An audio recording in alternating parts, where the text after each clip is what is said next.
Alright, my people, and welcome back onto this channel. No be small something they happen like this. Many things done dabaru. Waiting can be this one again. Well, my brother, my sister, Yoruba nation, no going back. Exactly they waiting the people them they talk about, and then I saw it be.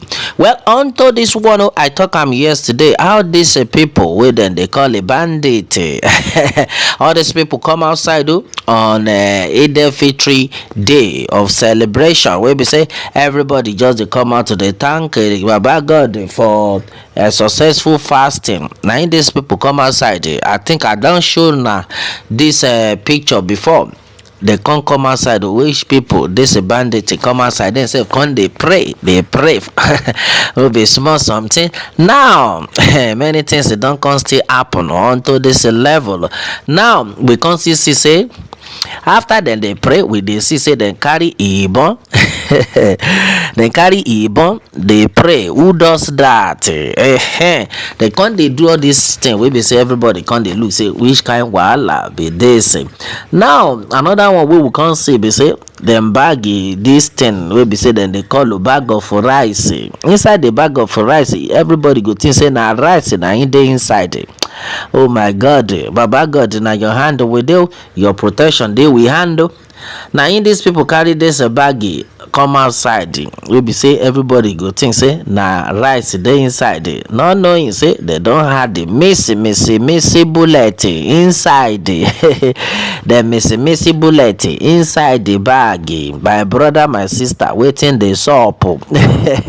Now when we dey talk say Yoruba nation make we go our separate ways. Some people they say I beg you. Na mouth dey smell enu yin run. But now it don't happen. OTI dojo, my brother, my sister. These people it shows say they know they play at all. Earlier we talk about where we say they carry themselves enter yidi, then go they pray. They go they pray with the okpa for hand, with the ebon for hand. These people plenty. Now we can't talk say whether the government won't tell us say him no or he no know where there's people there or he know they see waiting they saw. Yes, many people can't talk say waiting for Sunday IGBOHO do. We be say they can't they say they won't buy them. These people now we be say then they do the body thing, then leave them make them they work out score free. Nothing they happen. Yes, so now we don't talk am say now we be say our Yoruba man dey there say things go change. All this kele all this kidnap, all this kpayi go stop. But now my brother, my sister, nothing they stop. No be small something. Everybody done tire for this one. Waiting we want do now exactly why we dey shout Yoruba nation. Now him be that. Now everybody done they talk and say like this. So if his care is not taken, this man will be our president, will be our president. This man go put to all the Yoruba people for trouble if he no speak out to quick, because this thing with these people they do it, they show say they know the joke at all. Now somebody don't come outside. He say one word for Nigeria. Nigeria is not for Yoruba. Whether you like it or not, it is very obvious. Now as e dey hot, make everybody wake up. Be you the elder of Yoruba land, be you the monarchy of Yoruba land, be you an afa for Yoruba land, because as e dey so, if we no wake up, things go continue to dey spoil. Now everybody done they come outside, they talk say like this, so all the people will be say then no say then one day no Nigeria make them no waiting them be they talk. Because as it don't be now, there is nothing like one Nigeria for Yoruba land. Now everybody come wake up, come they talk and say like this, so waiting all our governor, our governors, and all our monarchs waiting then they do. Then suppose come outside, they make it don't do the needful.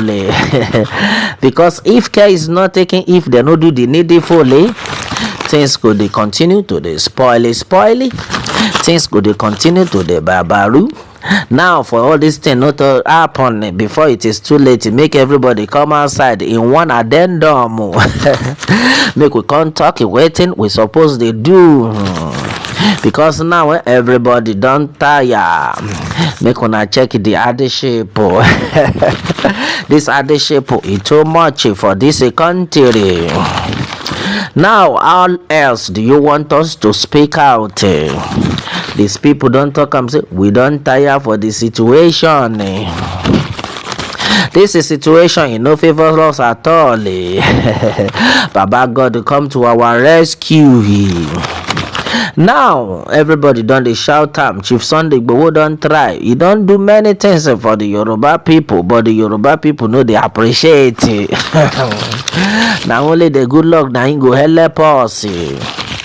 Now my sister, my brother, which party you come dey wait? Which party you dey support? Because as it be so, my brother, my sister, if it is not taken, my brother, my sister, for this to rugby, make everybody come out to make it cooperate. Or else things go continue to dey spoil. All right, my brother, my sister, no be small something. Nigeria is sitting on a keg of gunpowder. As it be so, make everybody wake up. These people where you see so with the put bullet inside the erase, they know they joke. And as it be so, we dey talk am, we don't talk am in different forms, so I know they understand. Like this, make everybody wake up. Make we do the needful. Or else, go ni rogborara. My brother, my sister, make everybody wake up.